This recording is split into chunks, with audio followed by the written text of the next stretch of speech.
គឺបងបងមើលនៅក្នុងខែនេះគឺបងបងទទួលបានតម្លៃពិសេសហើយទទួលបានការចាប់រង្វាន់ដ៏ធំដែលក្រុមហ៊ុននឹងធ្វើការផ្ដល់ជូនបងបងទៅ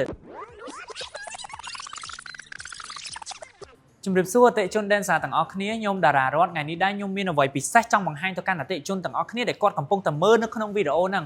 បងបងមានដឹងអត់ថាឥឡូវនេះនៅក្នុងក្រុមហ៊ុន Densa Cambodia កំពុងតែមានតម្លៃ Mid Year Sale គឺ promotion ចុះតម្លៃបានច្រើនមែនតើសម្រាប់មួយគ្រឿងមួយនេះ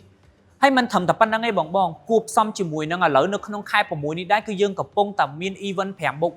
អញ្ចឹងបើសិនជាបងទិញនៅក្នុងឱកាសនេះគឺបងបងនឹងទទួលបានការចាប់ lucky draw ដ៏ធំដែលក្រុមហ៊ុននឹងធ្វើការផ្ដល់ជូនបងបងនៅថ្ងៃទី14គឺយើងនឹងធ្វើការប្រកាសរង្វាន់ជូនទៅកាន់បងបងទាំងអស់គ្នាអញ្ចឹងសម្រាប់បងបងដែលគាត់កំពុងតែចាប់អារម្មណ៍ទៅលើរថយន្ត MPV 7កៅអីណាគឺបងបងមើលនៅក្នុងខែនេះគឺបងបងទទួលបានតម្លៃពិសេសហើយទទួលបានការចាប់រង្វាន់ដ៏ធំដែលក្រុមហ៊ុននឹងធ្វើការផ្ដល់ជូនបងបងទៅអញ្ចឹងសម្រាប់ព័ត៌មានបន្ថែមបងបងអាចធ្វើការតាក់ទងទៅកាន់ page Densa Cambodia បានឬមួយក៏បងបងអាចចុចទៅកាន់ link Telegram ក្រុមការងារនឹងធ្វើការផ្ដល់ព័ត៌មានលម្អិតជូនទៅកាន់បងបងទាំងអស់គ្នា